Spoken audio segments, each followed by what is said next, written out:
Hey everybody, welcome to the master post of my hand embroidered German Shepherd portrait. You've probably seen this already if you are familiar with the channel. If you're not, welcome. My name is Allie and I am a hand embroidery artist. So I'm going to talk a little bit about what that means, and I'm going to show you my process for stitching this portrait. I decided this time as well, while I'm documenting this, that I would keep track of how long it actually takes, because that's one of the things that I get asked a lot, and honestly, I don't really keep track. So I decided that this time I would do that. I'll mark the starting time, and then I will mark down like when I stopped, and then just keep track of the overall time in this last column.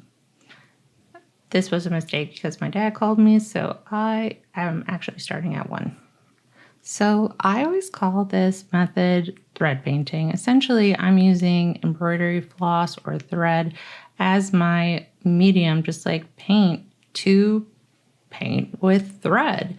So each bit of color on these portraits that you see is an individual stitch that I'm making with string, and it turns out just so beautifully. I fell in love with this medium about, oh my gosh, 11, 12 years ago now.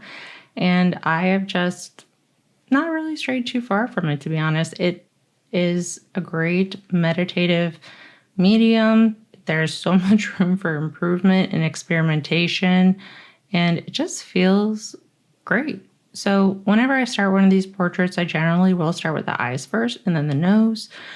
Those are very hard areas to capture. So I always like to make sure that I've actually captured them correctly, especially with portrait work, because if I haven't, there is a good chance, instead of like tearing out all your stitches or trying to stitch over them, chances are I'm probably starting over, which is a very emotional and time-consuming thing. But that's just one of the realities with this style of work. And so, I don't know, I'll be honest, I would rather know sooner rather than later if I need to start over. But it's never really like a terrible thing. I mean, you might have to start over in a lot of mediums like watercolor. And it's really all about how we decide to treat it, because every little bit that you do on an art piece, you can view it as like, oh my God, I had to start over. Or you can view it as, okay, well, I know what to not do next time. I like to view it like that. Every single thing I do is a learning opportunity.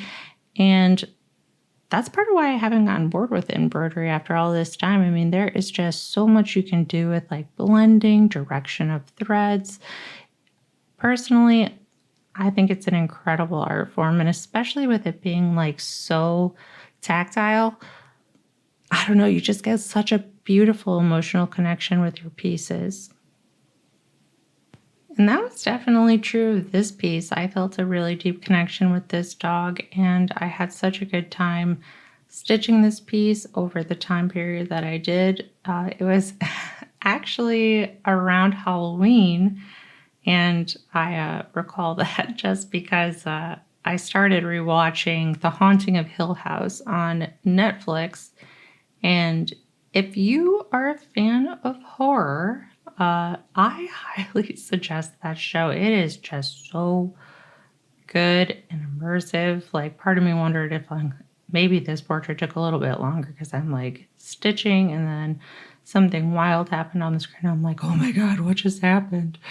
But truly and honestly, like, if you're a fan of horror, pretty much anything that Mike Flanagan has made, I think is worth the watch. But in particular, Haunting of Hill House, Haunting of Bly Manor, and Midnight Mass are just, oh gosh, they are just beautiful shows. Like, beautiful stories, amazing characters, and yeah, highly, highly recommended. I can certainly tell you, it made this piece fly by without a doubt, or at least it helped. I don't always watch things while I stitch, but in this case, it was really nice. But I will also probably always associate this piece with that show. So I don't know, that's kind of like a nice thing too. So whenever I do my rewatch in a couple of years, I'll definitely be thinking about this bumper. I was also very proud of myself in this piece because, for whatever reason, pets' ears are definitely my least favorite thing to stitch. And I'll generally leave them till the very end because of that. And for whatever reason, this time I was like, you know what, actually, I'm going to try something a little bit different and I'm going to just knock them out.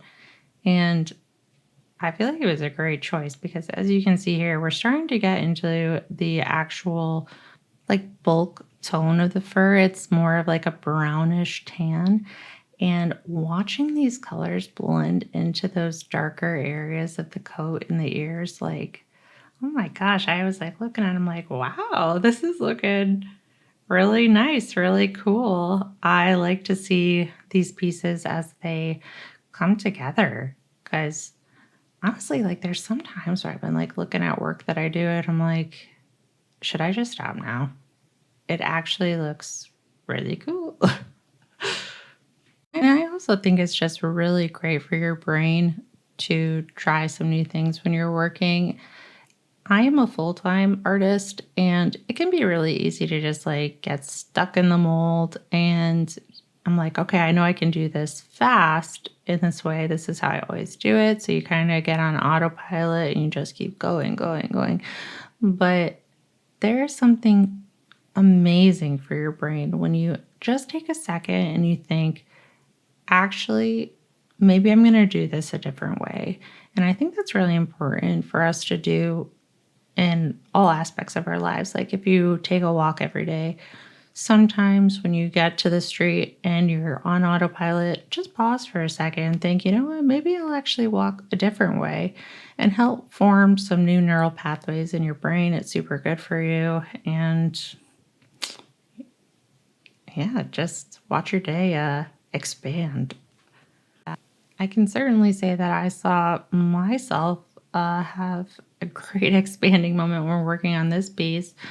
Generally speaking, when I work, I always do the eyes and then the area directly outside the eyes. And then I work from the middle of the portrait out. And I do that to reduce puckering in my fabric. So jumping around the piece as much as I have, especially with the ears, was kind of a gamble. But it was one I was willing to take. It felt more like high risk, high reward. And sometimes I just let my instincts take over and it just felt like the right thing to do. So I decided to do it. And I'm really happy with it. It turned out great and it helped this piece fly by. Actually, when I was keeping track of how long it took, I was like, wait, maybe it's actually not taking as long as I thought it would now, which again was shocking to me because like the show I was watching in the background was so good, but I was also just in such a groove with it. Like it really felt like it flew out of my fingertips.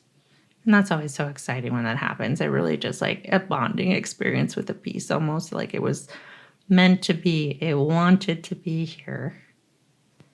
And I think it also wanted to put on a good show.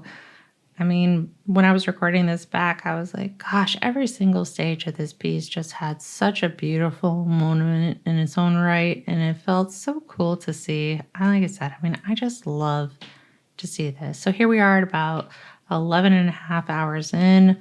We're on day 6 now. I did have to take a bunch of breaks during this process. And if you are just getting started in thread painting hand embroidery, I want to just make a suggestion that every 30 minutes or so, you stand up, roll your shoulders, and stretch out your hands.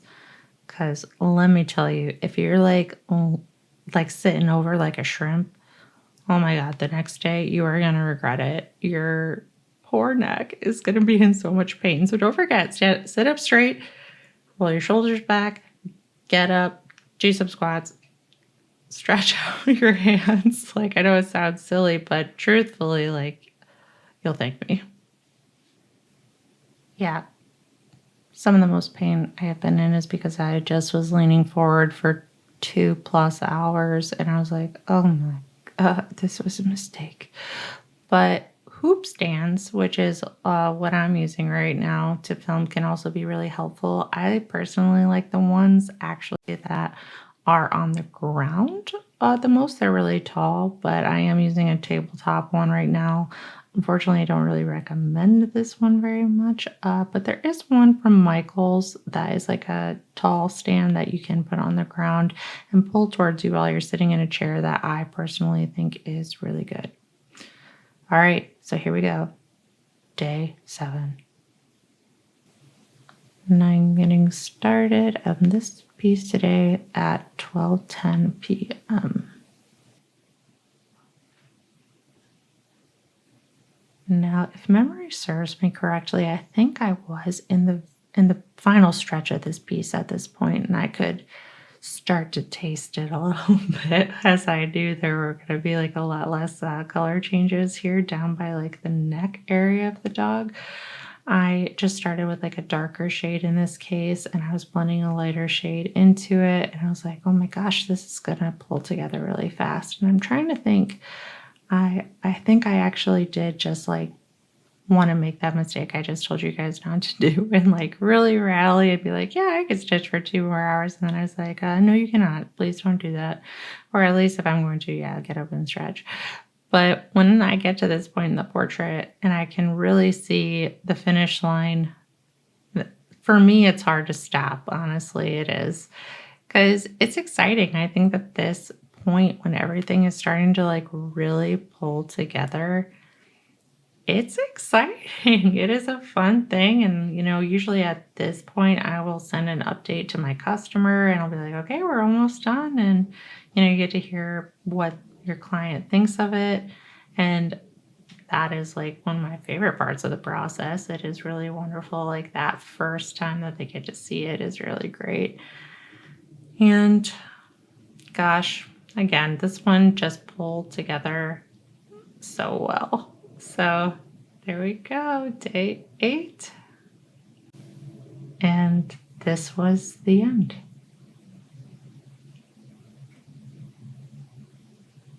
Gosh, I already get like that feeling of just like fluttering watching these final stitches go in again. It was such an exciting portrait, and I was so, so happy with how it turned out. So was my client.